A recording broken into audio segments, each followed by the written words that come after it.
Has achieved legendary status because they produced multiple Hall of Famers, such as Jordan's 1984 draft, Michael Jordan, North Carolina, Kobe's class of 1996, or LeBron's 2003 draft. Almost every class has at least one draftee eventually enshrined in the Hall, plus a couple of players with perennial All-Star and All-NBA selections. But then there's the 2000 NBA draft, which has neither of those things. There have been some other bad draft classes, like the 2013 draft with Anthony Bennett. Anthony Bennett. I remember that, boy. That was trash. Or the 2006 class with Adam Morrison. Secrets to success. Appreciate it. But nothing can quite compare to the lack of talent in 2000. I'm just happy to be here. Only 3 All-Star selections total, just 1 All-NBA selection. I'm just happy to be a part of that story. And a whole lot of busts. This is the story of the 2000 draft. Easily the worst class in NBA history. But oh, it was that bad? Oh, it got Kenyon Martin, though. Hold on. how horrible was it, really? The 2000 draft produced 3 All-Stars: Kenyon Martin, who was the first overall pick, Jamal Magloire, who was drafted 19th, and Michael Redd, who was picked 43rd. From 1984, when Jordan got drafted, until 2020, every draft averaged 5.9 All-Star players, meaning the 2000 draft had roughly 3 All-Stars less than average. If we go further back in history, the last time there were fewer than 3 All-Star players in a draft was 1952, while the 1970 and 1974 drafts had the most All-Stars, with 12. However, the 2000 draft isn't the worst by the number of All-Stars, but by the amount of overall All-Star selections. All 3 players from the 2000 draft who made the All-Star game were selected only once, and all 3 did it in 2004. By comparison, the 1996 class had 10 players that became All-Stars, but they were selected to the All-Star team a combined 67 times, which is an NBA record. The second draft class per overall All-Star. I ain't gonna lie, that 1980s, that 96, Star selections is the 2003 draft, whose All-Stars played in 60 All-Star games and counting. With just 3 combined All-Star appearances, the 2000 draft is the worst of all time. Even worse than the before-mentioned 1952 draft, which only had 1 All-Star player, but he made the All-Star team 4 times. To make matters even more defeating for the 2000 class, even those 3 All-Star selections were a stretch. Sure, Michael Redd averaged 22 points per game in 2004, and his All-Star selection can't be disputed. Kenyon Martin averaged only 16.7 points, and Magloire averaged only 13.6, and they still made the All-Star team. Even though Martin's overall game was solid, especially on the defensive end, the biggest reason he got selected was because he played for the Nets, who were a championship contender. And the only reason Magloire was selected was a complete Hold on, I can't let him do Kenyon Martin like that, because Kenyon Martin was the reason they was winning them championships better. You know what I'm saying?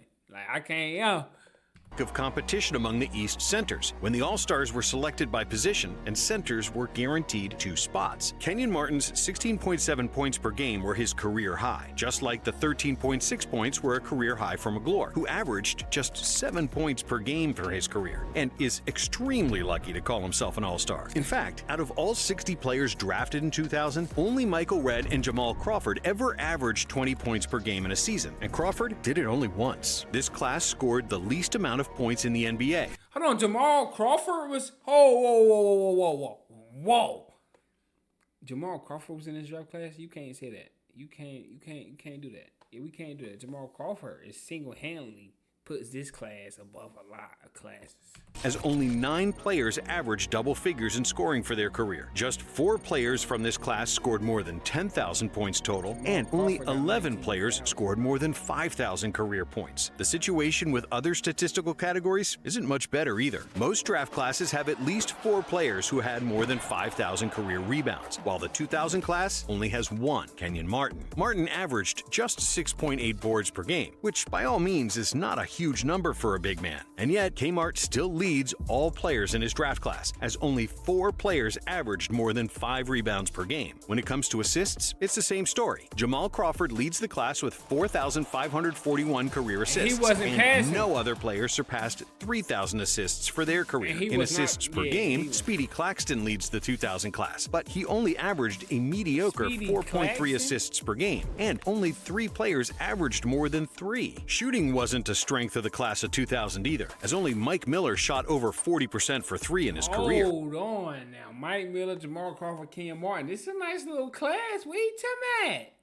It's questionable now. Y'all let me know in the comments what y'all think, though. And no other player from this class ever made an all-defensive team. So, wherever you look, the 2000 draft was historically bad. But not only did this class lack star power, it had no depth either. From 1984 to 2014, an average of 19 players per draft averaged a 10-year career in the NBA. The average length of an NBA career is just 4.5 years. And if a player survives in the league for more than a decade, that's actually a rarity and not the norm. A 10-year career means a player has signed multiple contracts, which is a sign of quality, even if they weren't all-stars or even starters. When a draft has over 20 players that have lasted for 10 plus years, that means it's a deep draft. For example, the 1998 NBA draft had only 5 all-stars, but 25 players who have played a decade in the league, which is one of the best results ever. In 2003, 27 players played for 10 or more years, which is the most ever, with one of those players still going strong in that boy Brian.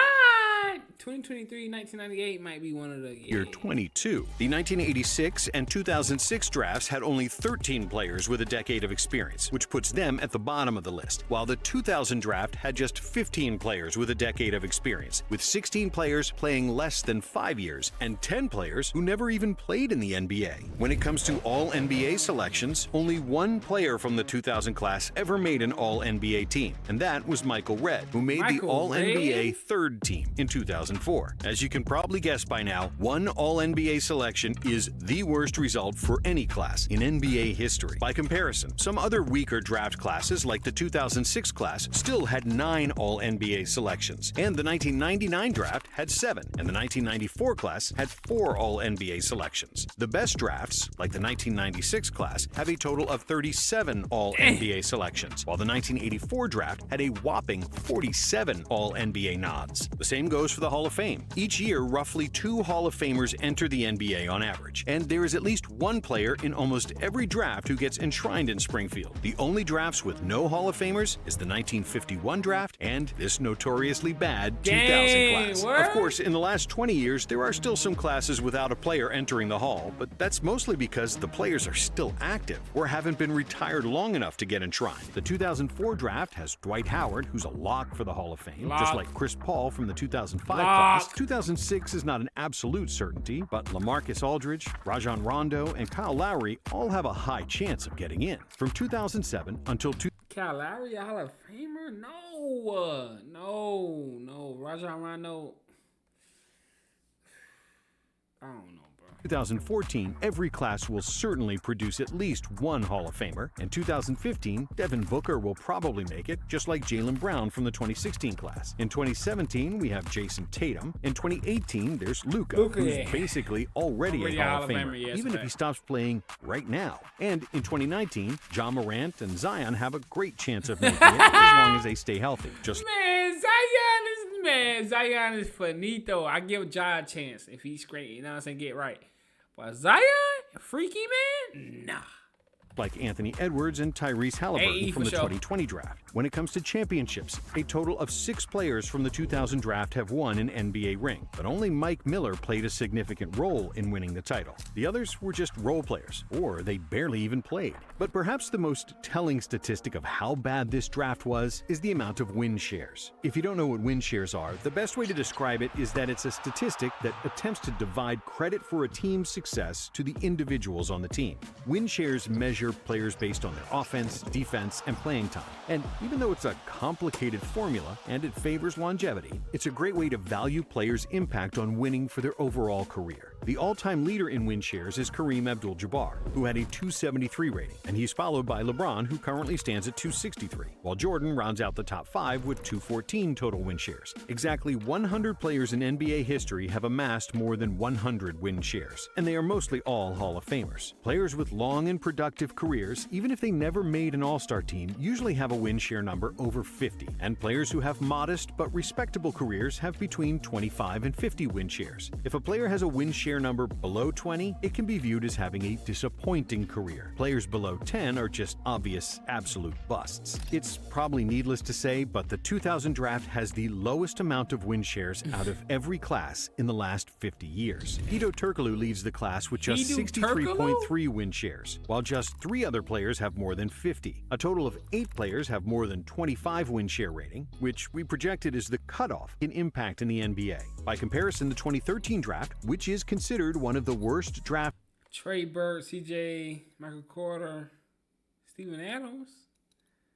You got Anthony Bennett just messed that whole class up. Ever still has 14 players with more than 25 win shares. The 2003 class, which has 18 players with a win share rating over 25, while the 1996 class has 17 players with a 25 win share cutoff. So, however you want to look and whatever statistics you want to measure, the 2000 draft was the hardest on NBA general managers, as there were no great players and just a handful of solid ones. It wasn't just that Kenyon Martin didn't quite live up to expectations that come with being drafted number 1. It's that 9 other players in the lottery can be qualified as busts. And despite Michael Redd being one of the best second-round picks of all time, 3 Sixth Man of the Year awards for Jamal Crawford, the masterful shooting stroke of Mike Miller, some great offensive years from Hedo Turkoglu, and Marko Jaric marrying Adriana Lima. I ain't gonna lie, 2000 can't be the worst. Yeah, 2000 can't be the worst because he just struck gold. What? Yeah, he just won the whole draft. He won everything. He don't gotta win no rings. He ain't gotta average no points. He won everything. Look what he got on his side. How did he get that? She's a fine woman, bro. I'm talking about. God. In its entirety, this class will likely forever be the worst NBA draft of all time. It's questionable, bro. I just seen that man, girl. I'm sorry, bro.